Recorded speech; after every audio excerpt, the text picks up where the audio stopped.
বেগুন ভাজা খেতে মজা, আরও পেলে ভারী মজা। সেই রকমই একটা বেগুনের ভাজা রেসিপি আপনাদের সামনে শেয়ার করব। নমস্কার বন্ধুরা, কুক ফুড প্যাশনে পুরনো বন্ধুদের সাথে নতুন বন্ধুদেরকেও আমার চ্যানেলে স্বাগত জানাচ্ছি। অতিথি আপ্যায়নে বা কোনো ভোগের রান্নাতেও যদি এরকম একটা বেগুন ভাজার রেসিপি দেন, আপনি কিন্তু একদম প্রশংসায় পঞ্চমুখ হয়ে যেতে পারবেন। আসুন তাহলে দেখে নিই আমি বেগুন ভাজাটা কিভাবে বানিয়েছি। ভাজাগুলো করার জন্য সরু সরু সাইজের লম্বা ধরনের এরকম বেগুন লাগবে। এই বেগুনগুলো দিয়েই কিন্তু ভাজাগুলো খুব সুন্দর হবে। আর বেগুনের সাইজটা ছোট বড় করে নিতে পারেন, আরও ছোট হলে একটু ছোট হবে ভাজাগুলো, আর বেশি লম্বা হলে ভাজাগুলো বড় বড় হবে। এখন বোটাটাকে একটু ছোট করে নিয়ে তারপর পাতলা পাতলা করে কেটে নেব।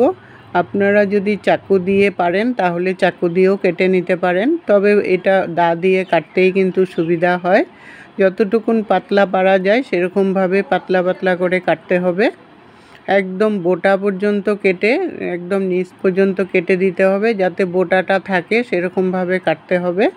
একটু সাবধানে কাজটা করতে হবে। চাকু দিয়ে কাটলে একটু টুকরো হয়ে যাওয়ার চান্স থাকবে, সেটাই একটা ভয়।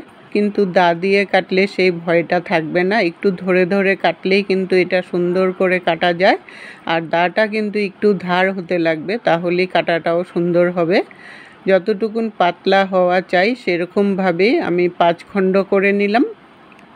এখন একটা একটা করে স্লাইস নেব, আর ভিতরে ঢুকিয়ে একটু চাপিয়ে দিতে হবে যাতে খুলে না আসে। আর একটা আঙ্গুল দিয়ে চাপা দিয়ে ধরে রাখতে হবে, যাতে এই পিসটাও বেরিয়ে না যায়, সেরকমভাবে চাপিয়ে ধরতে হবে। 1-2টা কেটে প্র্যাকটিস হলেই সুন্দরভাবে কাটা যায়। আর বাকি লাস্টের যে পিসটা আছে এই পিসটাকেও ভিতরে ঢুকিয়ে দিতে হবে। ঢুকিয়ে একটু চাপিয়ে ধরে একটা কাঠি গুঁজে দিতে পারেন, বা টুথপিক দিয়েও আটকিয়ে দিতে পারেন যাতে খুলে না যায়। বা এমনিও যদি ঢুকিয়ে রাখতে পারেন তাতেও কিন্তু হবে, কারণ এটা ভাজার সময় অটোমেটিক লেগেও যাবে। এইভাবে করে সবগুলো বেগুন আগের থেকে রেডি করে নিতে হবে। আমি আরেকটা কেটে দেখাচ্ছি আপনাদের সুবিধার জন্য। বেগুনগুলো বেশি সরু হলে সেরকম বেগুনগুলো 4টা স্লাইস করলেই হবে।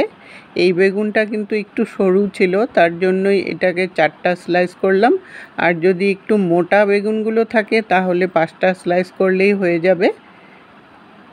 4টা স্লাইস করে নিয়ে আবার সেম প্রসেসে একটার ভিতরে আরেকটা ঢুকিয়ে দিবেন। দিয়ে তারপর টুথপিক দিয়ে আটকিয়ে দিলেই বেগুনটা সুন্দর আটকিয়ে যায়। এইভাবে করে সবগুলো বেগুন আগের থেকে রেডি করে নিতে হবে। সবগুলো বেগুন কিন্তু আমার রেডি হয়ে গেছে। দেখুন বেগুনগুলো কি সুন্দর লাগছে না দেখতে, একদম ফুলের মতো লাগছে। যেই বেগুনগুলো একটু লম্বা কম ছিল সেগুলো কিন্তু একটু ছোট হয়েছে, আর যেগুলো বেশি লম্বা ছিল ওই বেগুনের ফুলগুলো কিন্তু একটু বড় হয়েছে। এইভাবে করে সব রেডি করে নিয়ে তারপর সামান্য পরিমাণে একটু নুন মাখিয়ে নেবেন, তাহলে একটু ভিতরে নুনটাও ঢুকে গেলে খেতে ভালো লাগবে। 5 মিনিট মতো এইভাবে নুন মাখিয়ে রেখে দিবেন। আর এদিকে এটা মাখা থাকতে থাকতে আমি এটার জন্য একটা ব্যাটার গুলে নেব। একটা বাটির মধ্যে বেসন গুলে নেব। আমি 5 চামচ বেসন দিয়ে দিলাম, আর 1 চামচ চালের গুঁড়ো দিয়ে দিলাম। চালের গুঁড়োটা দিলে একটু ক্রিস্পি হবে। স্বাদ অনুসারে নুন দিয়ে দিলাম, আর সামান্য পরিমাণে হলদি পাউডার দিয়ে দিলাম, আর একটু লঙ্কার গুঁড়ো দিয়ে দিলাম, তাহলে একটু ঝাল ঝাল হলে খেতেও ভালো লাগবে। এখন শুকনো উপকরণগুলো মিশিয়ে নিয়ে অল্প অল্প করে জল দিয়ে একটা মিডিয়াম সাইজের ব্যাটার রেডি করে নেব। বেশি পাতলাও হবে না, আবার বেশি ঘনও হবে না, সেরকম ধরনের ঘনত্বের একটা ব্যাটার রেডি করে নিতে হবে।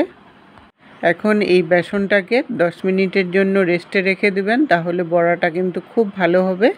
10 মিনিট পরে চলে আসলাম। কড়াইতে বেশ কিছুটা পরিমাণে রিফাইন্ড অয়েল দিয়ে দিলাম, আর ব্যাটারটার মধ্যে সামান্য পরিমাণে একটু কালো জিরা দিয়ে দিবেন, তাহলে খেতে কিন্তু খুব ভালো লাগবে। কালো জিরাটাও একটু ভালো করে মিশিয়ে নিলাম, আর একটু ফেটিয়ে নিলাম বেসনটাকে। তেলটা গরম হয়ে যাওয়ার পর তারপর ব্যাটারে ভালো করে চুবিয়ে নেবেন, উল্টিয়ে পাল্টিয়ে, যাতে সব জায়গায় বেসনটা ভালোভাবে লেগে যায়। তারপর তেলের মধ্যে দিয়ে দিবেন। এই বেগুন ভাজা করতে হলে কড়াইটা একটু ছড়ানো কড়াই নেবেন, তাহলে একসাথে 2-3টা করে ভাজা করা যাবে। এক পিঠ হয়ে যাওয়ার পর উল্টিয়ে দিবেন যতক্ষণ না নেক্সট পিঠটা হয়ে যায়। উল্টিয়ে নিয়ে হালকা ব্রাউন কালার যতক্ষণ না হয়ে যায় ততক্ষণ পর্যন্ত একটু লাল লাল করে ভাজা করে নেবেন, তাহলে একটু ক্রিস্পিও হবে আর খেতেও ভালো লাগবে। আমার এই বেগুন ভাজার রেসিপিটা আপনাদের যদি একটু হলেও মনে ধরে থাকে সবার সাথে শেয়ার করে দিবেন। বেসনটা বেশি ভারী করে গুলবেন না, তাহলে ফুলগুলো কিন্তু সুন্দর করে হবে না। একটু পাতলা করে গুললেই ফুলগুলোও কিন্তু সুন্দর করে হবে। হালকা ব্রাউন কালার হয়ে যাওয়া পর্যন্ত ভেজে নেবেন উল্টে পাল্টে, তাহলে এটা ক্রিস্পি হবে। ভাজাগুলো হয়ে গেছে, এখন আমি নামিয়ে নিলাম। এইভাবে করে বাকি ভাজাগুলোও ভেজে নামিয়ে নিতে হবে। সবগুলো বেগুন ভাজা করে নিয়েছি, দেখুন কতটা সুন্দর লাগছে না।